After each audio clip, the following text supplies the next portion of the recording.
If it's Monday or Wednesday night, then it must be California Haunts Radio Night. Please take this time to gather some popcorn, hamburgers, hot dogs, maybe even dinner or whatever snacks you eat, and have a sit down in front of the TV, the computer, or even your cell phone and enjoy the show. If it's Monday or Wednesday night, then it must be California Haunts Radio Night. Please take this time to gather some popcorn, hamburgers, hot dogs, maybe even dinner or whatever snacks you eat, and have a sit down in front of the TV, the computer, or even your cell phone and enjoy the show. If it's Monday or Wednesday night, then it must be California Haunts Radio Night. Please take this time to gather some popcorn, hamburgers, hot dogs, maybe even dinner or whatever snacks you eat, and have a sit down in front of the TV, the computer, or even your cell phone and enjoy the show. If it's Monday or Wednesday night, then it must be California Haunts Radio Night. Please take this time to gather some popcorn, hamburgers, hot dogs, maybe even dinner or whatever snacks you eat, and have a sit down in front of the TV, the computer, or even your cell phone and enjoy the show. If it's Monday or Wednesday night, then it must be California Haunts Radio Night. Please take this time to gather some popcorn, hamburgers, hot dogs, maybe even dinner or whatever snacks you eat, and have a sit down in front of the TV, the computer, or even your cell phone and enjoy the show.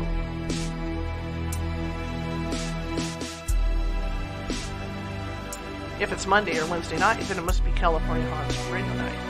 Please take this time to gather some popcorn, hamburgers, hot dogs, maybe even dinner or whatever snacks you eat, and have a sit down in front of the TV, the computer, or even your cell phone and enjoy the show.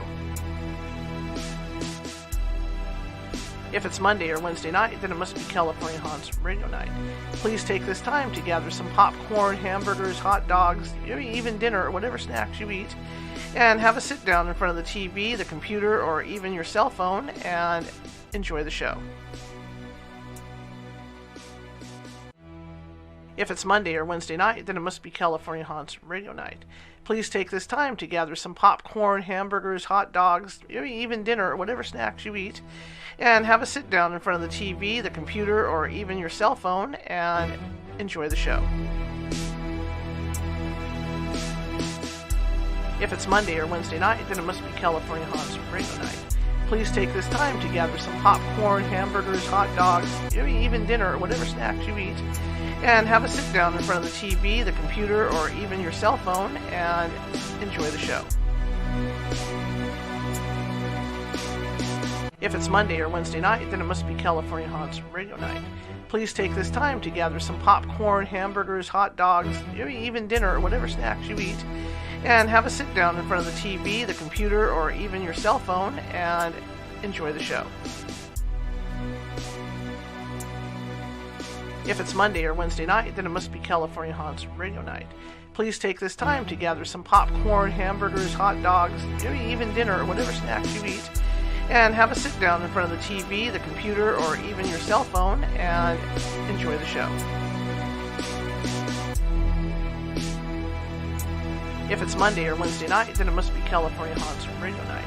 Please take this time to gather some popcorn, hamburgers, hot dogs, maybe even dinner or whatever snacks you eat, and have a sit down in front of the TV, the computer, or even your cell phone and enjoy the show.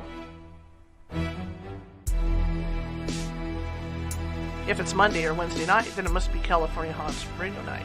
Please take this time to gather some popcorn, hamburgers, hot dogs, maybe even dinner or whatever snacks you eat, and have a sit down in front of the TV, the computer, or even your cell phone and enjoy the show. If it's Monday or Wednesday night, then it must be California Haunts Radio Night. Please take this time to gather some popcorn, hamburgers, hot dogs, maybe even dinner or whatever snacks you eat, and have a sit down in front of the TV, the computer, or even your cell phone and enjoy the show. If it's Monday or Wednesday night, then it must be California Haunts Radio Night. Please take this time to gather some popcorn, hamburgers, hot dogs, maybe even dinner or whatever snacks you eat, and have a sit down in front of the TV, the computer, or even your cell phone and enjoy the show. If it's Monday or Wednesday night, then it must be California Haunts Radio Night. please take this time to gather some popcorn, hamburgers, hot dogs, maybe even dinner or whatever snacks you eat, and have a sit down in front of the TV, the computer, or even your cell phone and enjoy the show.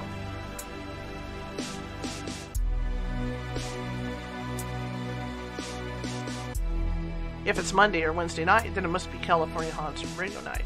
Please take this time to gather some popcorn, hamburgers, hot dogs, maybe even dinner or whatever snacks you eat, and have a sit down in front of the TV, the computer, or even your cell phone and enjoy the show.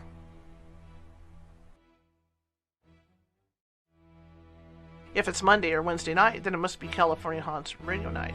Please take this time to gather some popcorn, hamburgers, hot dogs, maybe even dinner or whatever snacks you eat, and have a sit down in front of the TV, the computer, or even your cell phone and enjoy the show.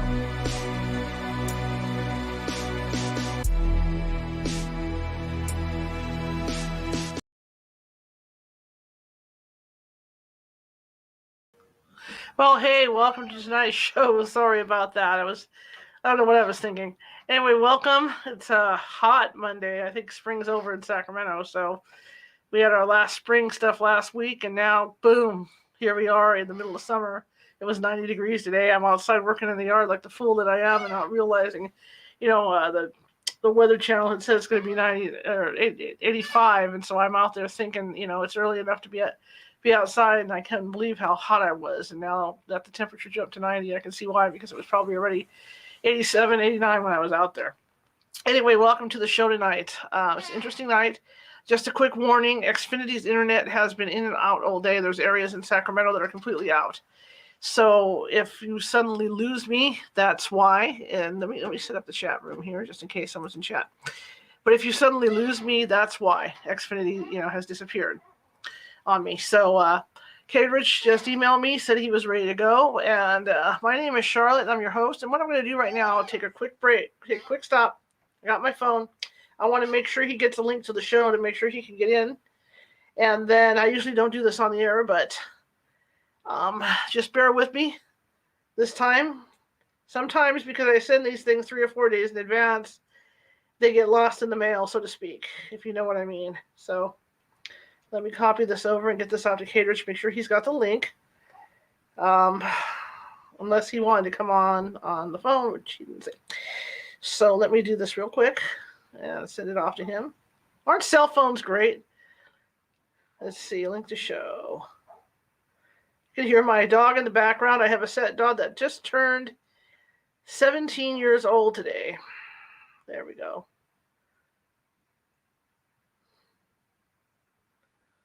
All right.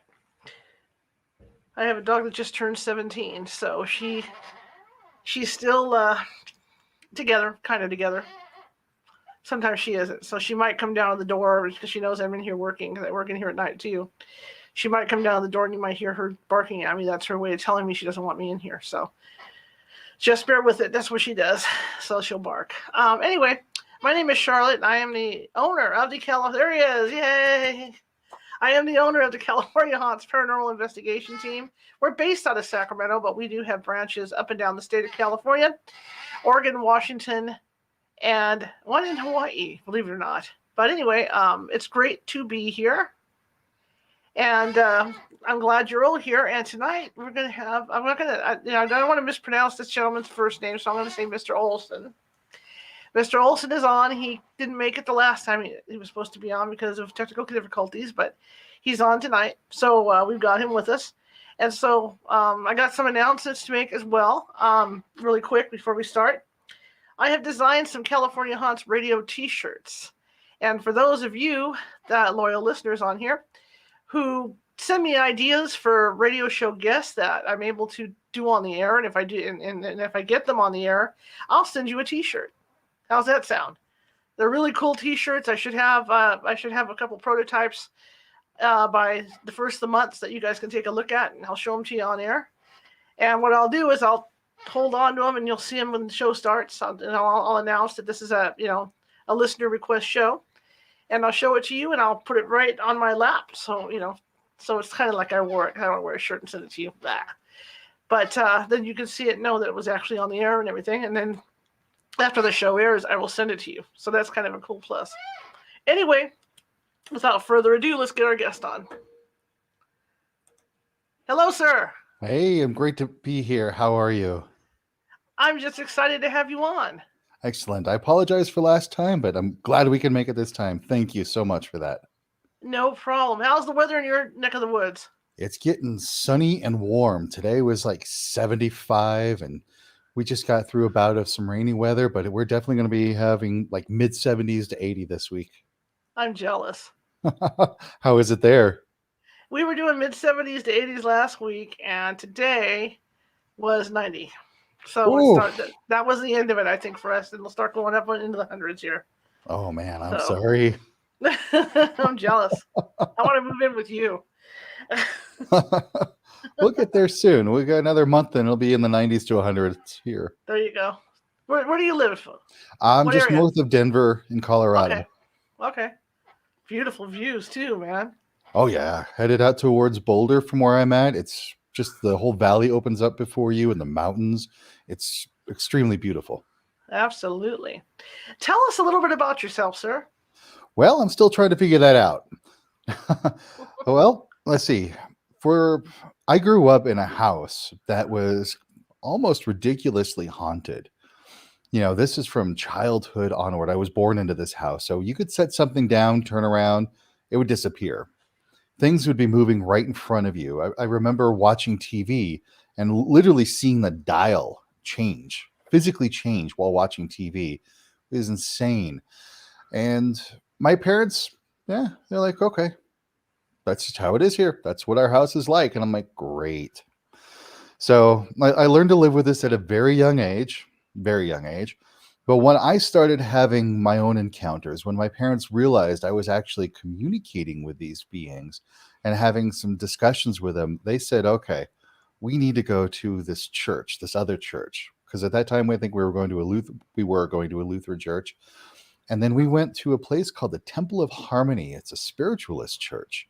And it's your typical Protestant church, but they end every session with trance channeling, and there were seances every night. So Wow. I grew up with this, and my parents' basement was like a big library, everything from encyclopedias to books on magic and the occult. So I was well steeped in this. I hear all these stories about people growing up that they have the gifts, they have their psychic abilities, they want to explore magic, but their parents and their family, shun them and shame them and cast them out and give them all sorts of problems. I wasn't like that. My mom would happily go to the metaphysical store and get me the herbs and the candles that I needed to experiment with the spells. I would tell them, here's such and such a person in the house. Here's what's going on, and they'd be like, "Really? How do you know that?" So my parents were totally cool with me exploring this. The downside to that one is since this was so natural and normal for me, I grew up thinking that everybody talked to these people. Everybody had this communication ability. And then I would see like shows on TV with, the paranormal investigator shows. And I'd be like, what are you doing? Why are you doing that? What is this? And I'm like, and it took me a little while to realize, no, I need to stop and start teaching what I know because there's a lot of stuff I don't agree with. I'm not going to say it's misinformation, but I'm going to say it's stuff I don't agree with that's out there. And I'd like to give people a better experience of what the paranormal is, that it's not really so scary and awful as we see in the TVs and the movies, that it's a much better place and it's a completely natural part of our world. Do you think that the TV show? I mean, I've noticed that with the cases that my group has handled, that it went from being, like I'll say, like 9 years ago, even it went from being Uncle Bob and cousin Harriet in the house, to, oh my God, it's a demon. I know it's a demon. Come out here and deal with it. It's a demon. Yeah, I'm not going to name any names, but there's some famous people out there in the paranormal world. And my answer to what this experience is everything is a demon to a demonologist. And a lot of their work is good, but it kind of peppered a lot of people out there. They see, the book fall off of the bookshelf. Oh, it's a demon. Mm-hmm. They see something move in the house, or they get that cold spot and they're like, oh, it's a demon. And then it becomes a self-fulfilling prophecy because we create our own interaction with the paranormal. We're creating the thought forms. We're creating the poltergeist. And then, that belief that it's a demon starts to reinforce itself over and over and over again. And then somebody like me comes in and it's like, okay, let's change the way you think. Let's change the way you're processing what this situation is and make it so much better.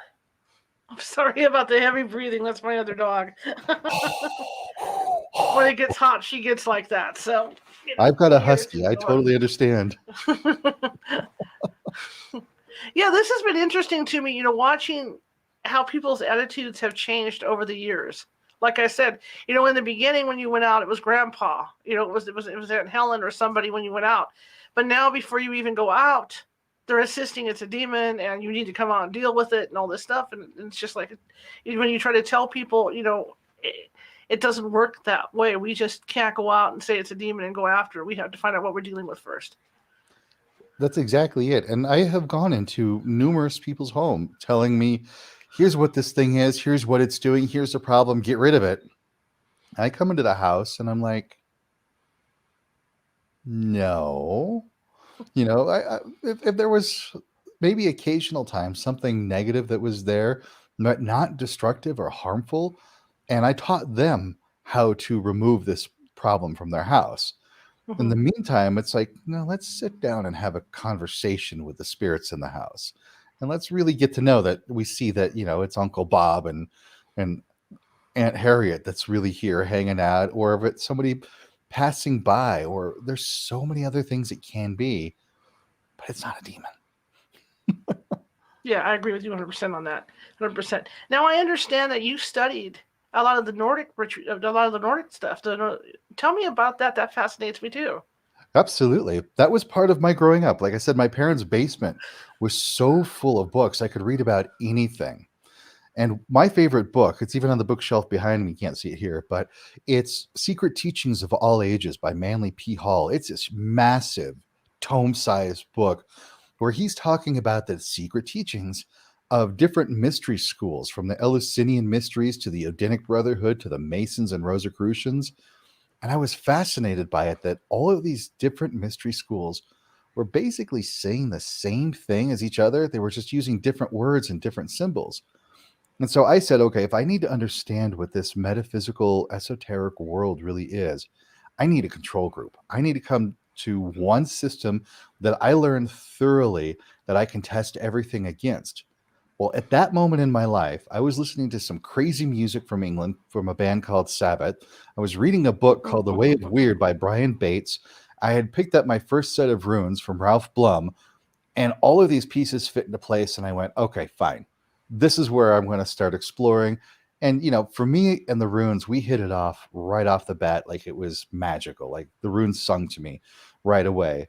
And so since I declared that was my primary paradigm, I dove into it. I did a deep study of the runes.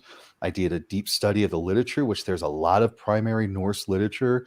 I can translate the Poetic Edda and the Prose Edda, well, mostly on my own, from Old Norse into modern English. And that gave me the interesting insight, being a metaphysician, being, a cultist, and Mm-hmm. going back and looking at the original text in the original language. I saw how they hid things in their words that modern scholars just don't pick up. They do a great job of translating it, but they don't have that mystical mindset to understand what's going on. And I'm like, this is where I can come in. So I go through and I can translate the Old Norse text and I bring it to the modern time with a good understanding of the practical ways to use this stuff, and really good ways that we can use it in the modern time. What makes the Norse uh, spirituality different than, say, a shaman? Well, there is a little bit of shamanism in the Okay. Norse tradition. Okay. In one of the forms of magic in the Norse tradition is called seidr. It's not quite shamanism, but you do reach an altered state of consciousness, generally through music and drumming, so that you reach this place where you can connect with other worlds. You can travel to the different worlds to interact with different beings, just like shamanism. You can Mm-hmm. get into some of the healing arts doing this, and you can do prophecy. So that's a big part of the Norse tradition, is Seidr magic. That's interesting to me because I always wonder about that, because you have the Norse traditions, and then there's the Celtic traditions as well, and then you got like we used to have a shaman on our team, and even a witch, where we've had a Wicca person on our team. So it's interesting to look at the differences in all that, and see how it's done, like out in the field, or even a Native American, medicine man to go out with somebody like that. Oh, absolutely. And even in this field here, I I like to say that necromancy is a Norse practice because it's Mm-hmm. it's in the Norse lore. And of course, if we really look at what necromancy is, it's speaking to the dead. That's what that is. And so in modern parlance, is that the right word? I don't know. In modern terms, necromancy is really a séance, or when you go into a haunted location and you're talking with the spirits. And so I bring a little bit of the Norse practice into that kind of work. I use certain runes to open the veil to build the connection to make it a bit stronger. And I use some of the runes to help change the energies around us so that we're having a good experience and a safe experience with whatever kind of entities could be around us. So I definitely bring runes and the Norse practice into the paranormal stuff. Interesting. Tell me about the runes now. I'm intrigued. Is that similar to tarot cards, or Sort how do of. they work? Sort of. Runes as a divinatory tool is actually a modern invention. Okay. Runes were never used as divination in the old times. But what runes were at the most basic level, they are the written forms of the languages, the Proto Norse and the Old Norse languages. These are the languages that evolved into modern day English, German, Swedish, Norwegian. So when you see runes like Isa or Rado, that's where we get the letter I and the letter R from. We get S and B and T from the runes. They're the exact same, they look the exact same way and they're pronounced the same way. If I were to show you a rune stone carved 2,000 years ago with the word sister on it, you'd be able to read it perfectly without any help. It was the exact same word, written the exact same, almost the exact same way, and pronounced exact same way. But what makes runes unique is every single one of them has a meaning to it. Like the Mm-hmm. rune Fehu looks like the letter F. It has the sound of the letter F, but it means in the old times it meant cattle. And it definitely has connotations of wealth and riches and money. And in our modern times, I teach people it is your investment of time, effort, and energy. So if you're working on building a new business, Fehu is the capital that you're putting into the business. Mm-hmm. Fehu is the time you're spending building your brand and your characteristics of what that whole business is about. So these runes at the very basic level are the written form of the language, but when we bring it up a notch, they Mm-hmm. are these inherent values that we still hold within us as something that we can use today, not only in a practical way, but in a very magical way to bring change in accordance to will. Very interesting. Now I don't know if you had watched the show Nosferatu when it was on the air on Is that the guy AMC driving around in the or car? AB. Yeah, the guy driving around the car. The one gal in there used to use runes. Ah, didn't catch that part. Yeah, that was the thing. She would use runes to see what was to see what was coming, what was going to happen. I was just wondering if you had watched that to get your take on how they portrayed her use of them.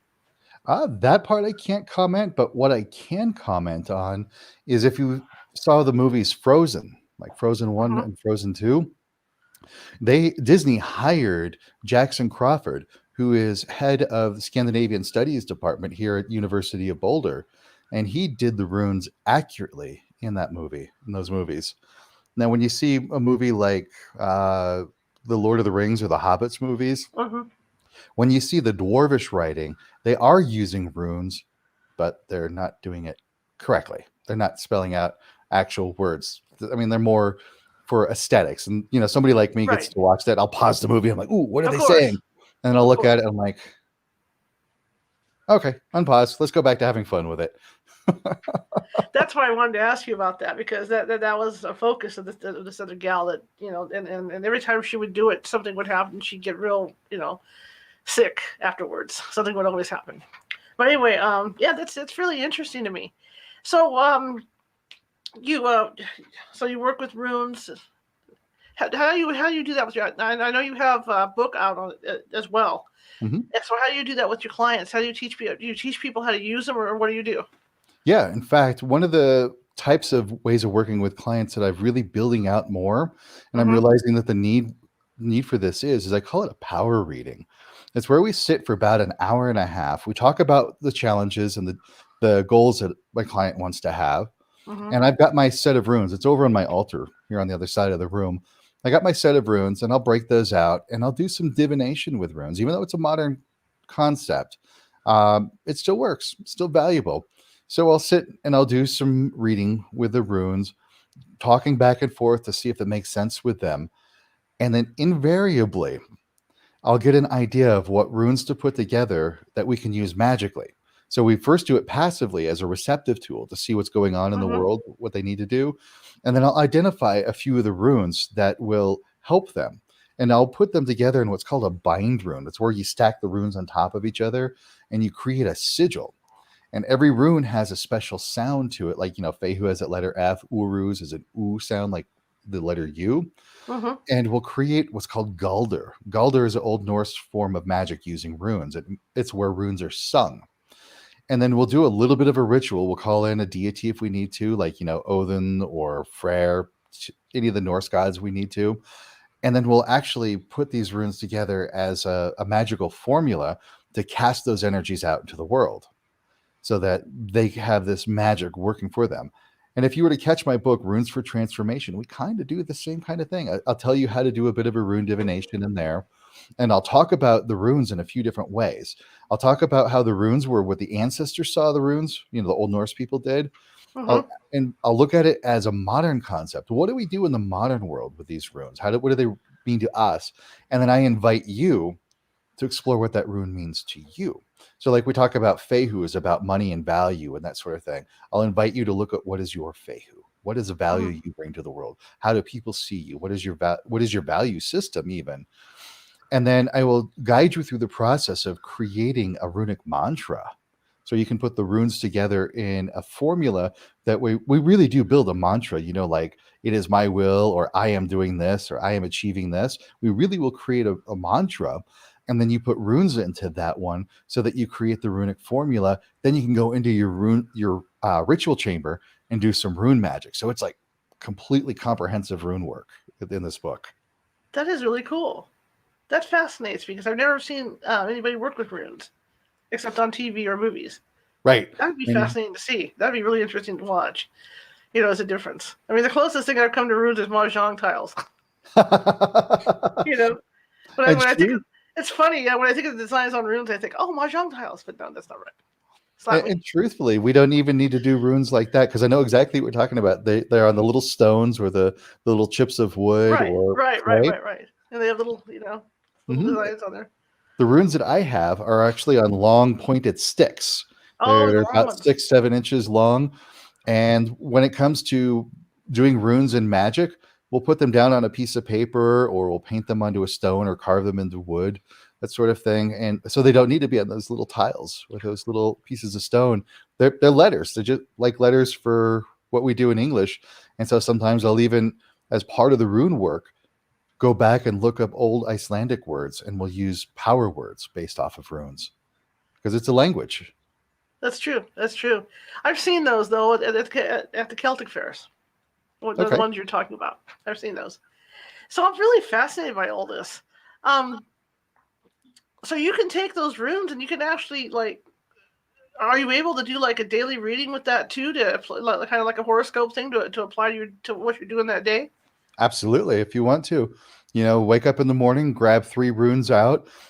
And this is exactly one of the ways I teach people to work with runes. As you're familiarizing yourself with what the runes mean, like if you were to grab one, just as a start, as a beginner, grab one in the morning, look it up, look at what the book says it is, maybe look a couple of different books, and then spend some time contemplating what that rune means to you and write it down in your journal. And then go throughout your day and notice where that rune pops up, that runic energy pops up throughout your day. And then at the end of the day, write it in your journal. When you get to the point where you can pull 2 or 3 runes in the morning, pull 2 or 3 runes, write it down in your journal, and be creative on how you were to look at that. So if you were to grab an individual rune, sure, it's its individual energy, but if you were to grab 3 runes, ask yourself, what would it mean if these 3 runes were one energy all by itself? Write that down in your journal and then go through your day and see how that complex energy manifests in your daily life, and then go back and write it into your journal. And that's a really great way of learning what the runes mean, not only to the ancients, but to you in your life today. It's fascinating, absolutely fascinating. Have you?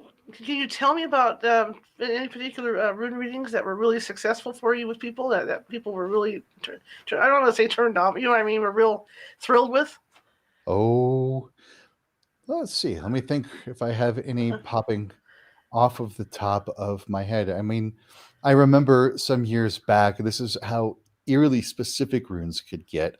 Mm-hmm. I had a client sit down and ask if he should be moving and what he should be doing with his life. And I'm like, you thinking about going to Missouri? And he's like, what? And I'm like, yeah. And he's like, how do you see that in the runes? And I'm like, I have to get a little bit of an explanation of what I saw in the runes and then how that gave me an intuitive hit that basically the runes were saying, show me, prove it to me. And I'm like the show me state. And so they kind of went through this little bird walking from what they were literally on the table to what they ended up being manifesting there. But for the most part, they're actually pretty generalized. And I have to admit to you that when I'm doing a rune reading, a lot of times I'm not there doing the reading. And this kind of confuses some people sometimes. I'll sit with the runes and we'll do the work, and then a half hour later, maybe they'll come back and go, "Hey, when you were doing that reading, what did you mean by this, that, and that, and this?" And I'm like, I have no idea. I wasn't the one doing the reading. Recently, I was in Salem with some friends of mine, and they wanted to see my runes. So I sat down with the runes, and as typical, something comes through. And we were in a bit of a public space. So I won't talk about what was coming through, but we were in a bit of a public space, and whatever comes through has no filters. So you'll hear me cussing, you'll hear me growling, you'll hear me saying all this weird stuff coming out. And I was just like, blah, blah, blah, blah, blah. And he's like, can we not talk about that here?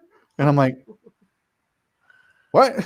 So we shut it down and went to our hotel room, and we did some more work there that came out very well. But if you were to ask me what it was about and what we were talking about, I don't know. But he found it very profound. He started to put it to use right away, got some great results out of it. In the meantime, all I could do is like, I'm sorry about what happened in the public setting, but that's just what happens when runes happen. Something just kicks inside and it just comes out, and I have no control over what comes out. Are you essentially are you channeling someone else to do these readings? Is that what's going on? That happens a lot of the time. I will put the runes out, I'll set them down, and as soon as I put my hand on it, somebody comes through. And even if I'm not doing rune readings with clients, I do spirit readings where I'll open a black mirror, because a black mirror is my favorite tool for working with seances. Mm-hmm. And if they want to contact a loved one, or if they have certain situations going on in their life, they want to amp up their spiritual working, which is a really good reason to do the spirit working with me, the spirit reading, is we'll open up that black mirror and people just start talking. Things just start coming through. And sometimes it's like a channel, like I have no idea what I'm saying. And other times I'll be like, I have no idea what this is, but this is what they want to say to you. And this is what's coming through. And then other times it's just like weird messages that I just have to struggle to put words to, but it's always been relevant to them. Every one of my clients is sitting there, with their jaw wide open going, wow, okay, I get it. This is great. The black mirror interests me because we do ITC work with water.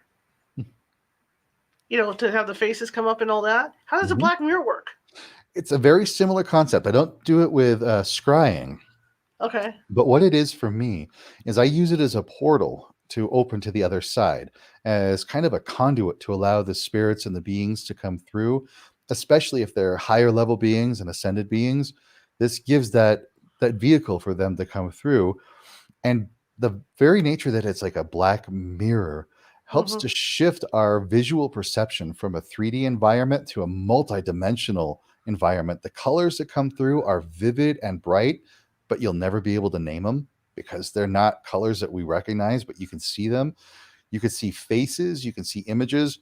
One of my favorite things that I love about being with a black mirror is I'll see somebody walking behind me in the mirror. I can kind of see my face in the mirror, and then there's suddenly something that moves behind me. I'll see orbs and little flashes of light. All that kind of stuff will happen. But it's really just kind of a conduit, a portal to let beings and entities through so we can exchange information and energy back and forth. That's interesting. Now, the other question I've been thinking of is, I know you started doing this when you were young. Hmm. Obviously, a lot of people, we're all born with abilities. We just shut them off at some point, and that's it. Then later on, you either have them or you don't. But um, were you afraid of it when you were young? I mean, were you afraid of anything negative coming through or anything like that? Oh, yeah. And in fact, one of the biggest lessons for me was in fear and how to deal with fear, because fear creates thought forms, and fear creates these beings, these little entities that we feed and continue our fear. So when I was 7 years old, of course, I knew I lived in a haunted house. I knew there were ghosts there. I could hear the footsteps, the toilets flushing, all that stuff. But my parents took me to my grandmother's house to stay the night. For the first time, actually, only time ever. And my older sister was with me, and she was 14, 15 years old. She's like 7 years older than I am. And my grandmother had HBO back when it was like a dish on the roof of the house. We had Right. HBO. And my sister really wanted to watch The Exorcist. So here I am, 7 years old, staying at my grandmother's house for the first time, going, oh. After it was over, it was bedtime. Yay. I get to stay by myself in a dark room that I've never been in before, ever. So my brain is just replaying this movie over and over and over again. And I made an agreement right then and there that I would not go to sleep unless I was fully cognizant of every state of mind that I was going through, every stage that my mind was doing as I was going to sleep, that I was very aware that the thoughts going through my head were self generated thoughts and not external. And my sister said I was a zombie for days. But that was the agreement I made. And it took me years and years and years. This was my practice. I had a daily meditation practice of being aware of my consciousness, being aware of what were my thoughts, what were externally received information, and then being able to reject them. And then eventually I learned how to set up protective barriers and shift the energy in the room around me. And yeah, I was kind of always had that little bit of fear because my dreams from that point on, if I had the reoccurring nightmare, it was Mm-hmm. always me dealing with somebody who was doing the whole possession thing, the flop around in bed, cussing and puking kind of thing. And then I took a course on spirit release therapy because I'm a certified transpersonal hypnotherapist. And I took a training on spirit release therapy. And I'm like, totally different take on possession and releasing spirits that completely stopped these nightmares all the way around. And working with the occult and the esoteric circles, tapping into these quote unquote demonic entities Mm-hmm. that are in classic demonology, the 72 demons that are in the Goetia and that sort of thing, Right. were very powerful and loved and benevolent deities in the pre-Christian, pre-Semitic religions. Mm-hmm. They were just demonized by Christianity and the other religions, just so that this is with the old religion, so they've got to be evil because our religion is the only good one, obviously. And so encountering one of these entities, realizing it's thousands and thousands of years old, it's very powerful, it's very wise, and it has better things to do than get inside the body of a child, flop around, cuss, and puke. And it was like from that moment on, I'm like, all right, I get it. This is, just the stuff we see in the movie. So it took me a little while to finally work through that fear, to get through that fear and realize what I was generating and creating myself.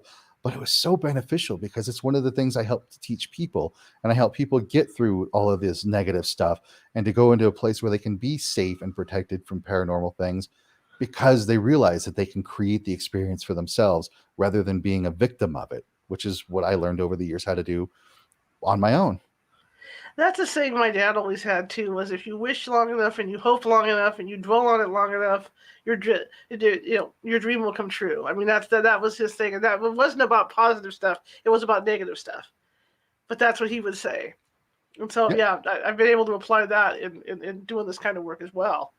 And also, and I don't know if you feel this way too, is that coming across a demand, people like you watch all this stuff on TV, right? All this, it's always a demon, but really, demon cases are really few and far between. right. And what I've encountered, and this is going to probably shock some people, but I hope not. But what I've encountered is that there really is no difference between gods, angels, and demons. They are collectively created entities that we fuel with our belief. And these things are called egregores. They can be everything from a deity serving over a religion, just as deities Mm-hmm. do.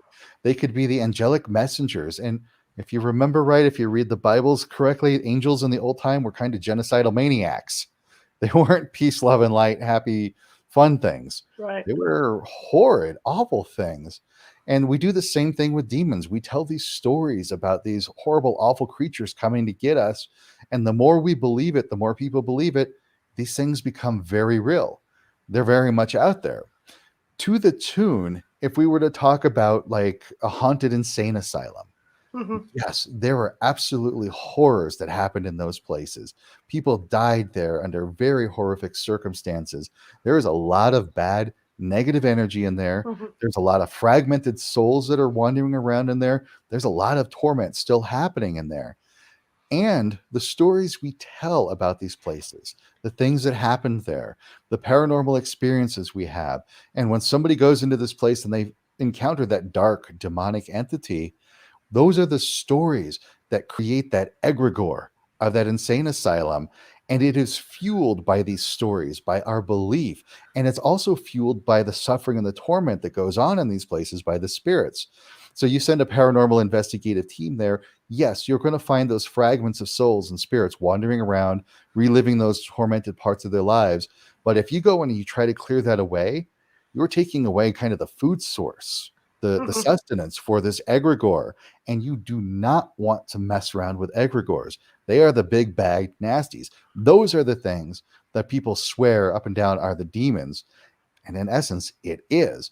And as an individual human being, we are not prepared, any single one of us, to deal with these things, because we've got to change the collective belief in order for these things to starve off and die. And that's next to near impossible, as some Mm-hmm. of these beings have been around for 5,000, 6,000 years. Mm-hmm. Yeah, you're right. Essentially they're feeding that off. I remember we did a residential case out in Woodland, and we got out there, and the guy swore up and down that it was a demon in the house. And I'm walking through the house, and he's got nothing but religious icons all over the walls.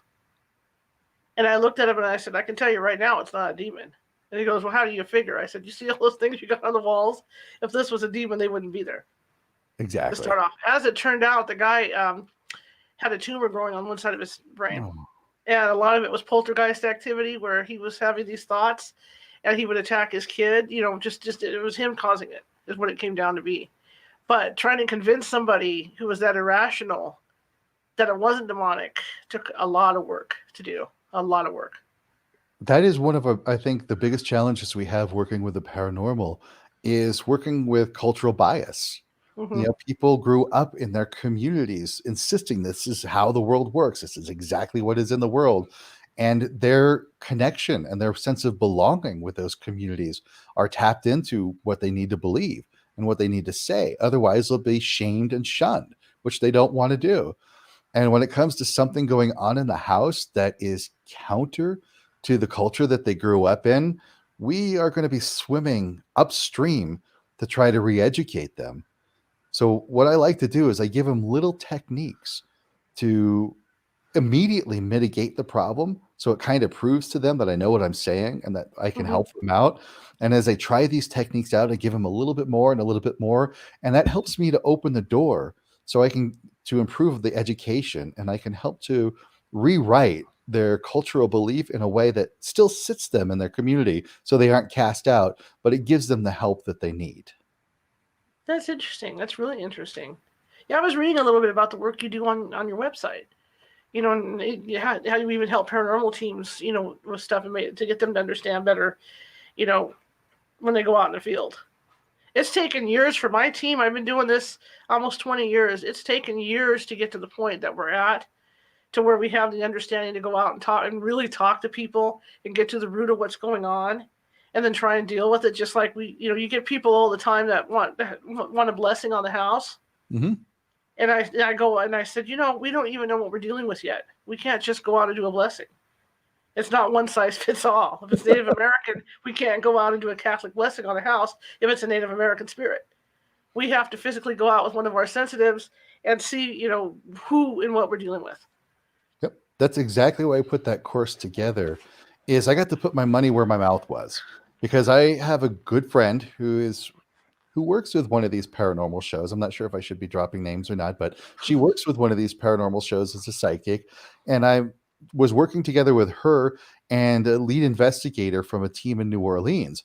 And we're talking back and forth about some of these challenges. And I'm like, would it help if I put together a course for training paranormal investigators to keep safe?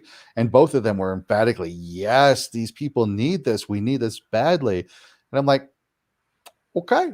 So I put together some training and I gave the training to the team in New Orleans and my friend, and they were just like, wow. They put it together, were like, started using it right away. And they gave me some immediate feedback, like, this place we knew was a bad thing, but now it's working great. Or I encountered this thing that could have been bad, but I did this that you taught me how to do, and it went so much better. And so that is one of the things I offer out there, is for paranormal investigative teams, if they want to know what they can do before going into a location to Mm-hmm. keep themselves safe, so they don't get attachments, so that they don't get attacked, and that they can communicate with the beings or the entities that are there in a way that is helpful to their client, where they can Mm-hmm. still get the readings that they need. They can still make things work, but at the same time, they can help out everybody. That's what my training is all about, is paranormal investigators can go into like that insane asylum, know how to deal with that egregore, know how to deal with all the little fragmented souls that are in there, leave with all of their results intact, completely free and clear of any attachments, obsessions, and that Mm-hmm. they aren't going to have any scratches or bumps or bites on them from anything attacking them, because this is the stuff I've done for a long time, and I've just kind of put it together in a class finally. Interesting. Very interesting. You and I should talk more. We have a lot in common as far as all that goes. I've seen a lot. I've seen a lot in the field the last 20 years. I bet. Um, you obviously you teach this stuff. Did Mhm. you charge to teach this stuff to paranormal groups, or? Yes, I don't have Okay. a set price on that one. I'm putting together a 1 hour class because my friend is trying to get me to go to the paranormal conventions. She says the stuff I need really needs to come to these conventions. So I'm going to put together a presentation for there. Right now, I've got a crash course that's about a 2 hour, 2 to 3 hour crash course. Probably should be 4 hours if I'm not really pushing it. But so I'm going to say 2 to 4 hour course. And then I'm also putting together the framework. So this could be a weekend hands-on workshop where we start in the classroom. And then if you got a location, we can go into the field and Hmm. actually do it in the field. Interesting. Let's talk about your Nordic roots now. Mhm. I know a lot of people are interested in the Norse gods and stuff. And do you call on any of the Norse gods to do your work at all? Mhm. Excuse me, I The just hit three the that I mic. work most strongly with is, of course, Odin. Odin is the one who works with runes. He's very good for teaching, for leading, for guiding. So he's really a powerful resource. And just about every time I sit down with a client, I'll ask for Odin to help guide my words and my wisdom so that I can be there in the best possible way for my clients. And because I do the paranormal work and because I work with spiritual beings, I Hmm. call upon the Norse goddess Hel, spelled Hel, not to be confused with the Christian place of eternal torment. She is the goddess of the underworld. She cares for the dead. She nurtures them in the other world. And Okay. it's not a place of torment and suffering. And it's not the same Christian hell. It's different. The word hell is the root word for things like hail and health and wholeness. So her name Does mean death, but it's death in a sense of health and wholeness. And the other one that I work with is Freyr, the Norse god Freyr, because he deals with masculine fertility, friendship, prosperity, and he's a really good one to call upon for men issues. Because I do a lot of work with pagan men, pagan and heathen men. I teach a lot of classes on that because that is another area that we're kind of missing. And Mm-hmm. so I call upon Freyr to help with the sacred masculine and help men connect with the sacred masculine in a way that makes sense to them. Those are the three primary deities I work with. Very interesting. I mean, I've done some research on Norse mythology. I've done a lot on Greek mythology, and I've just gotten into like North. That's why I want to get you on too, because I'm fascinated by that type of mythology. By those deities and stuff, and Mhm. how they work. Um, is there anybody I know the Greeks have Ares, the Romans have Mars. Is there anybody on the North side that people need to be aware of that are hellraisers? Well, that depends on how you look at it. Because yes, I know from what I understand of the tales of Mars and Ares, Mm-hmm. there's some duplicity with that god. Well, in the Norse tradition, some people have tried to correlate Ares and Mars with Tyr. Tyr is the one-handed god. He is definitely a god of war. He's a god of like war on the battlefield when you're right there, the tactics that go on. But he's not despicable. There's no duplicity about him. He's very much about personal sacrifice for the greater good, about discipline and training and focus. His star is the North Star because Mm-hmm. it's that moral compass that Tyr offers. If there is anything in Norse lore that could have that sense of Hellraiser to it, is the Norse god Loki. Okay. He is the trickster. But if we really carefully read the lore, he's not the trickster that messes things up and causes chaos and destruction and problems. Everything he does in the Norse lore comes out for the benefit of everybody else. Even in like the worst telling, where he was responsible for the death of Balder. Balder is one of the most loved gods about peace and happiness and joy. Well, Balder dies. Yes, he goes to hell, Helheim, and through all these circumstances, he's not allowed to leave. However, at Ragnarok, the end of the world, right? Mm-hmm. Balder is the one of the only deities that survive, that makes it through, and the reason being is because he's in Helheim, because he can sit out the battle. Balder is not a warlike deity. He doesn't fight. He's very pacifistic, and he would be killed instantly during the time of Ragnarok. So Loki, kind of a hellraiser, kind of a tormentor, but seriously, everything he does in the lore helps somebody in some way. Interesting. And like you say, you end up channeling these people, these gods too, when you're doing your work. Mm-hmm. And is Absolutely. that is that only with the runes, or is that when you're doing a walkthrough on somebody's house? Are you channeling, or is that you? No, I've never had a Norse deity show up when working at a person's Okay. house. Working at a person's house, it's often whatever the spirit is there, and sometimes Okay. it's not a human spirit, but that person will definitely be there communicating. I will call in their guides, their whisperers or teachers, just to help me better understand what's going on. And depending on the person, these things can go everywhere from sort of quiet, mentioning a little bit here or there, to like talking over each other, just rambling, and it's like, wow, you guys are overloading me here. But yeah, no, the deities, we keep them in the ritual chamber. We tend to keep those in very special settings. But in the person's home, I try to keep it as personal as we can. We get their guides, we get their spirits, we get their family, their loved ones, and whatever might be in the house. We make it as personal as possible. Okay. Well, that works. That works. I have a question with the runes. With everything that's going on in the world right now, with COVID, what looks like coming to an end, have you done a reading on the runes to see what the future is going to bring us? I haven't done that with the runes, but I did that with the Black Mirror. And, haha. And the insight that was given was that the course we are on, and this was months ago, the course that Mm-hmm. we are on cannot be avoided. It is a one track course. We have to see it through. We have to ride it all the way through the way it is. There's no avoiding it. There's no getting out of it. There's no deviations. The course is set, and we have to go through with it. But the choice we make is we can look at everything going on as a state of energy, as Mm-hmm. this big swelling building of energy. And you have the choice of getting swept up in it and drowned and pushed under and just squashed away by this energy. Or you could do your inner work.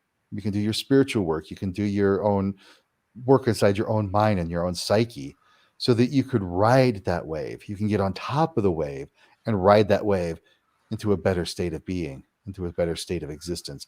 That's the choices we have, is get on top of it or get inundated with it. No matter what, it's here and we have to finish its course. Okay. Sounds perfect. What advice do you have somebody that thinks their house might be haunted? Hmm. The very first thing I want you to do is laugh. The reason being is if you have a negative or a low level entity that wants to feed off of fear or anger or any of these other kind of emotions, it's going to poke you with some of that fear energy, let's say. And when you feel that fear energy or you see something move or you have an issue go on, you're going to be like, what was that? What was that? But if you stop and you realize what's going on and you just laugh, you're like, oh, wow, that was funny. That's great. And you crinkle your eyes. You want to laugh authentically. So crinkle your eyes when you're laughing. You're disrupting that energy set. If this thing is trying to poke you with fear energy so it could feed off of your fear that you're producing, now you're laughing. What you've just done is poisoned it. This thing doesn't want anything to do with you. And if it's smart enough, it might poke you a little bit harder. Mm-hmm. So you might feel that extra fear. Just ride that fear and go, yeah, that's funny. That's hilarious. You can do this. At the same time, what could happen is what if you do have, I'm just going to make this up, sort of making this up. This is true. What if you have a little boy spirit in the room playing with something and you're laughing? It's not going to chase that little boy spirit away. He's going to have a good time with you. He's going to finally go, oh, geez, finally. You're not producing this scary energy. You're not producing these scary thoughts and feelings at me now. You're laughing. We're having a good time. And it's going to change that situation, which brings us to the second most powerful advice. Change the way you think about it. A lot of us have been trained to be the victim of the paranormal, meaning we see, feel, or experience something in our house, and we're going, oh my God, what are you going to do to me? But if you can stop and realize maybe this is something you could help, somebody you can help, and you change to, oh, you're here. How can I help you? By changing that attitude from, oh my God, what are you going to do to me, to, oh, how can I help you? Will shift the energy dramatically, will shift the interactions completely. If you do have a negative, harmful entity in that room and you're going, oh, how can I help you, from a compassionate place? This thing is like, I don't want anything to do with you. I'm leaving. I want you to be afraid of me. I want you to be angry. I want you doing this stuff, not compassionate towards me. So making those two little shifts, laughing or saying, how can I help you, will dramatically change the paranormal experience you have in your house. Now, do you believe people should salt their house and do stuff like that to help get rid of stuff, or do you just think they should just do what you just said? If it works, it works. I've never been Mm-hmm. a real fan of salting or saging or doing the holy water. Yes, it works temporarily. It really will. It will shift that energy. I could come into your house and I could clear it room by room by room with the energy shifting I do. That's great. It works. It clears it. It makes it so much easier. But if we don't go to the root cause, if we don't go to the source, it's all going to come back. And you living in that house are the primary generator of the energy of that house. So Mm-hmm. I will work with everybody that needs a house clearing to shift their perspective, to shift their emotional state, their beliefs, and their energy so that it puts them in charge of the energetic environment of their home so that if something were to ever come back, they know what to do about it. And they are primarily the ones responsible for cleansing, clearing, and maintaining the energy hygiene of their house to keep the negative stuff away. I don't Here's a do the work. here's a question. What about someone that lives in an apartment, because they're surrounded by all this other energy that could be bringing stuff in? I'll teach them shielding techniques. One of the techniques I've got a a bunch of guided meditation programs on my website. If you were to go to kaedrich.com and click on meditation, one of the things you'll find on there is called Before the Veil. It's about how to set up like for a sacred setting so you can do seance work. And I believe there's another one for clearing negative energies. You'll find a guided meditation on there called Setting Sanctuary. And what you do with setting sanctuary is you set sacred space in the room around you. You can do that for your whole apartment so that you're shielding the four walls, the ceiling, and the floor. And then you're continuously reinforcing that energy shield so that the apartments around you, maybe they got the bad juju going on in the apartments around you, but you're living in an energetic oasis because you set that sanctuary for you specifically. Okay, that's interesting. I always wondered about that because when people call and say that they're having problems in their apartment, it's a hard thing to deal with because you got you could have 100 units in there and all that. Everybody's got different energy. Some people have negative energy. Some bad things may be going on, over here or over there. Or you're trying to shield from that. That's Yep. awesome. That's pretty Yep. awesome. This has been great. I could talk to you for hours. I love it. You're really easy to talk to. Thank you. What do you say to people that might be living with someone that's psychic in the house Mm. and they don't have control of their abilities? This happens, what we were talking about with a poltergeist. Exactly what you were saying earlier about poltergeist is a poltergeist is not necessarily an entity in the house. It is somebody in the house with telekinetic abilities who is not able to express their emotions in a healthy and safe way.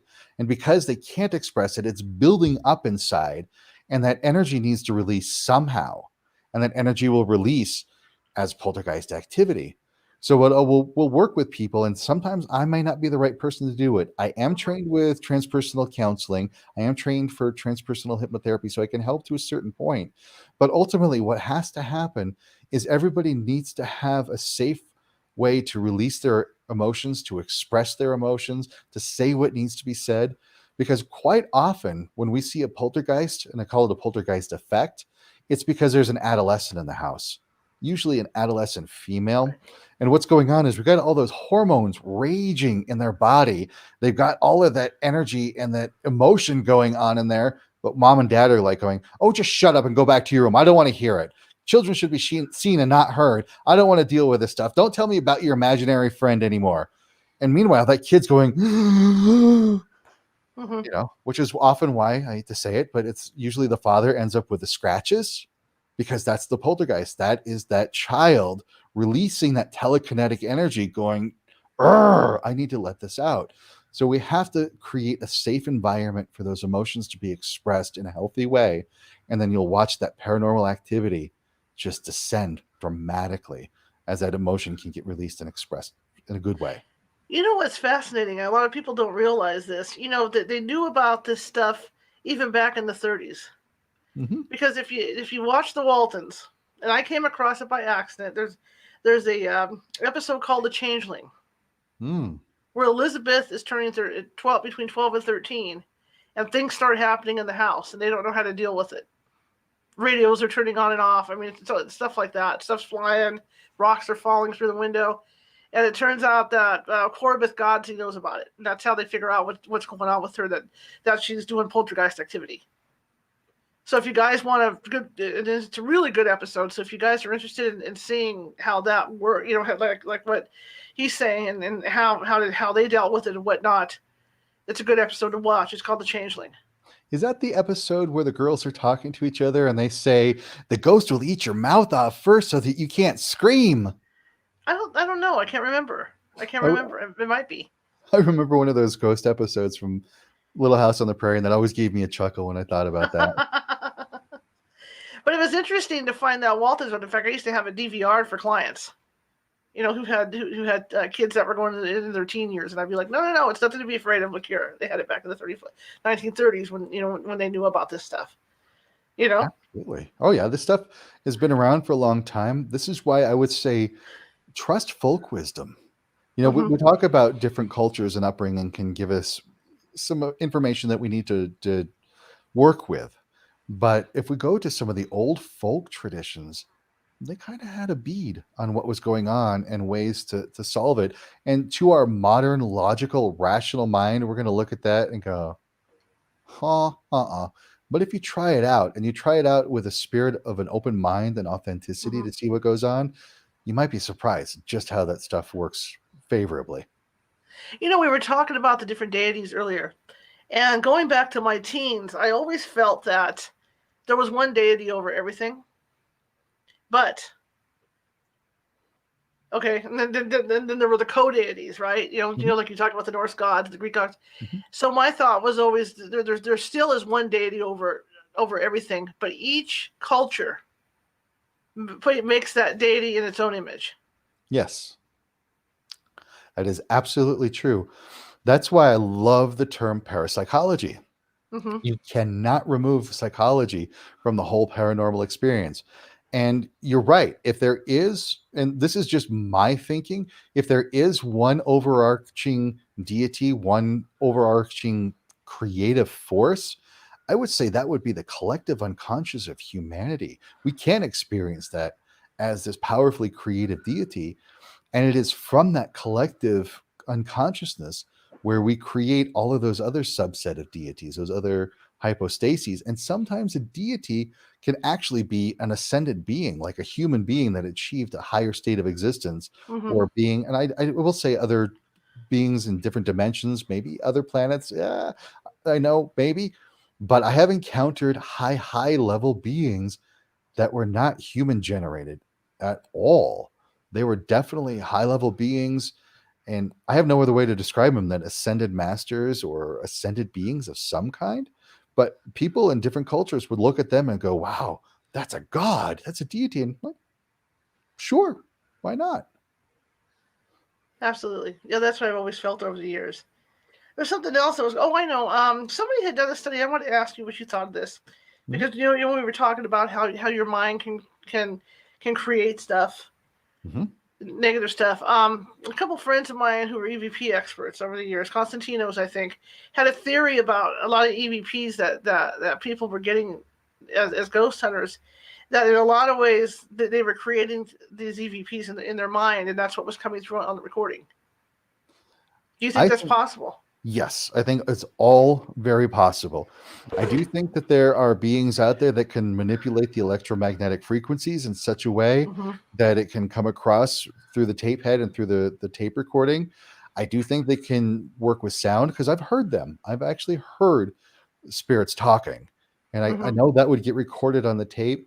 And I have no doubt the manifestation potential of humanity is incredible and massive. I don't remember his name, and I don't know if it was ever debunked, but there was a guy who could project images onto a camera, onto the film of a camera, and they would develop it, and there would be actual pictures there. Now, I don't know if he'd been debunked or not, but to me, that makes sense. If this guy can make images on a camera, then we can create EVP for sure. I was thinking that because there's one particular restaurant in, I'm trying to remember if it was Folsom or I think it's Folsom here locally. And not locally, but I mean 20 miles up the hill. There's one particular restaurant where there never was a ghost there. But because they kept telling the story, the legend itself, the people that would go in there would believe this legend, and the ghost hunters that would go in there would believe this legend, and they created this ghost Yes. that's in this restaurant. So that's Yeah. interesting to hear from you, to hear from you about stuff like that. Yep. That would be an egregore, and I would have no doubt that that egregore would be able to create EVP, just like everything else could. Yep. Absolutely. Fascinating, absolutely fascinating. You know what? Thank you so much. This was fantastic. Thank you too. I really enjoyed this. We had a great discussion. You have really good questions, and I like where we could go with all this stuff. Thank you. Thank you, and I would love to have you on again at some point to talk more, and maybe Definitely. do some rune readings for people later on or something along the line. But just to get you on. Hey, if anybody wants to buy runes, so they can start studying, working with runes, where can they get them?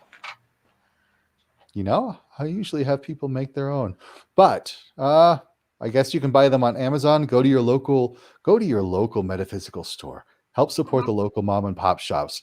They definitely have them there, and there's a lot of local artisans making them. And Etsy, I've seen some pretty amazing sets on Etsy to get runes. Okay, cool. And how can people get your book? Oh, my book is available everywhere. Hopefully at your local metaphysical store. Amazon's got it. It was published through Wiser, so anywhere Wiser sells books, you can grab my book there. All right. Well, thank you very much. And again, I'd love to have you on another date and talk more to you, if that's okay. That would be wonderful. This was a great time, and I would look forward to doing that. Thank you. All right. Thank you so much. You have a good rest of the evening. You too. Take care. Okay. Bye-bye. Okay, guys, that was a great show. I really, really, really, really enjoyed that show. Again, I've got some announcements to make. If you like the show, as usual, I'm going to give you the spiel. If you like the show, share it with 4 or 5 people that you know, because we're trying to get the word out. We're trying to get our numbers up here. If you didn't like the show, share it anyway. Share it with your enemies. But moving on from that, I have created a T-shirt. It's got a really cool logo on the back. You're going to like it. California Haunts Radio course, but on the front, it's got a little logo on the front too for you guys.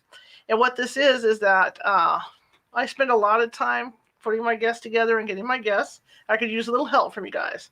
So anybody that's able to suggest guests that I actually have on the air, I will give you a free T-shirt.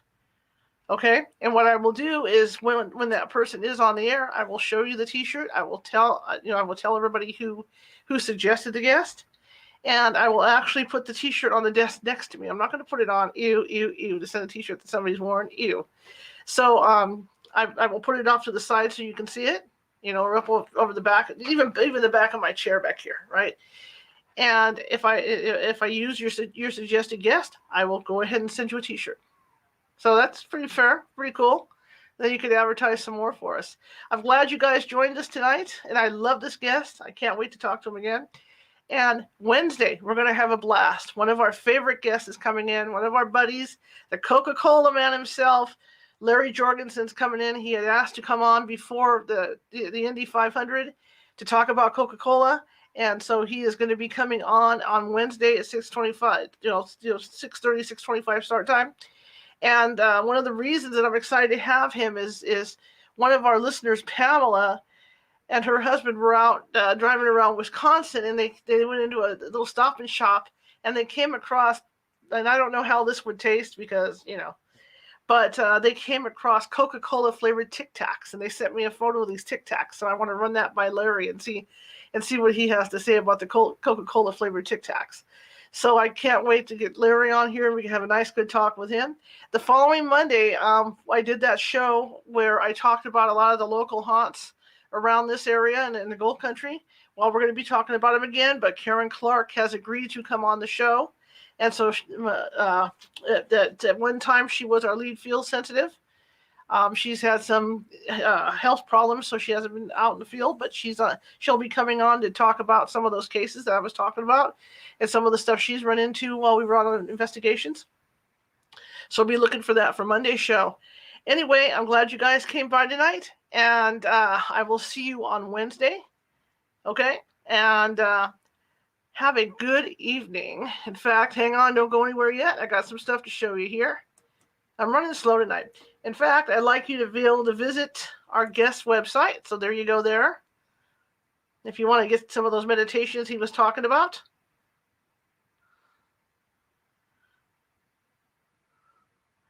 And